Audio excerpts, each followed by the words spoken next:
of owning a 2011 IIHS top safety pick, the all-new Volkswagen Passat.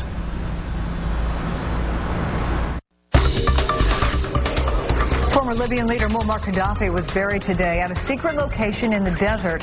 His body taken there after lying on display in Misrata, as you're seeing here. Libya's interim government chose an unmarked grave to avoid vandalism and to avoid having a shrine to the deposed dictator. Gaddafi was buried alongside his son and a former aide. And there's an even stronger push now for an investigation into Gaddafi's death following graphic reports of what happened to him before he died. California Congresswoman Loretta Sanchez is a senior member of both the Armed Services and Homeland Security Committees. Good to see you, Congresswoman. Good morning. Thank you, Chris. Good morning. Are you concerned about the circumstances surrounding Gaddafi's death, or is this basically a situation for the Libyans to handle?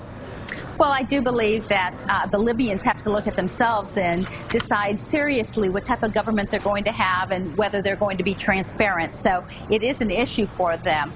On the other hand, you know, most of us, we saw over the last 6 months the way that Gaddafi treated his own people. So I think the fact that they decided to bury him in the desert, where I think he always preferred to be, and it's unmarked, is a good thing for the rest of the world. Meantime, the president made that bold move over the weekend, announcing the withdrawal of troops from Iraq.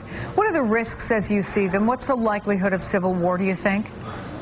Well, there are several risks. The first is, remember, that we could not get a SOFA or an agreement that would allow our troops to stay in Iraq. Remember, it is a sovereign nation, and that's the reason why, in particular, the president needs to get those troops out. But he had also promised, and it was already a deadline set, that we would be out by the end of this year.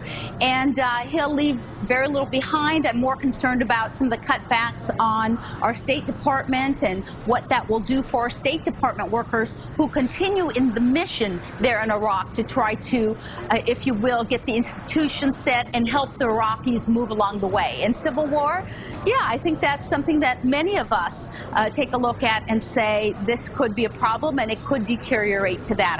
I was in Iraq over this weekend and was talking to the regional Kurdish government there, many of their leaders, and they're very concerned about what will happen once we remove our military forces. And let's talk about Afghanistan, because just yesterday, President Hamid Karzai said in an interview that if Pakistan and the U.S. were to go to war, Afghanistan would back Pakistan. Now, he has since distanced himself from those remarks. But do you think that this supports a movement to leave Afghanistan, or does it serve as a reminder of the need to keep troops there?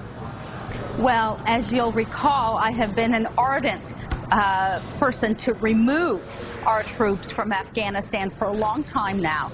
I believe that our mission is very muddy there. I believe that 2,700 lives later, almost $500 billion, $2 billion a week, when our own country needs to improve its infrastructure and its schools, for example. It's a long time coming that we get out of there. And I believe Karzai, quite frankly, and I've said this many times, both on television and in the Armed Services Committee, is part of the corruption that happens there. There's a lot of corruption. I think when everything is said and done, we'll see half of the monies that the U.S. taxpayers spent in Afghanistan in some Swiss bank account somewhere under the name Karzai. Well, so it's time to get out. You know, I mean, some of the numbers that I've seen, at least for the amount of corruption, maybe not into a Karzai bank account, are pretty astonishing. On the other hand, you have so many lives that were lost, and, you know, we see the number of people who have gone back for 2, 3, 4, and even more deployments. And they believe, and I'm sure you talk to them, and they believe that there has been progress made, certainly, for example, in the area of women's rights, and they don't want to see regression. How do we do what you say, which is to get out and still try to protect the gains that have been made? Well, our whole strategy for a long time now has been to train and set up their own army there. But the reality is, anybody on the ground who really has a grasp of what is going on, even in their own particular area, and I've heard this from service members, I've heard it from our civilians over there, they tell me tale after tale of the graft, of the vision, of the lack of leadership, even the parliamentarian members.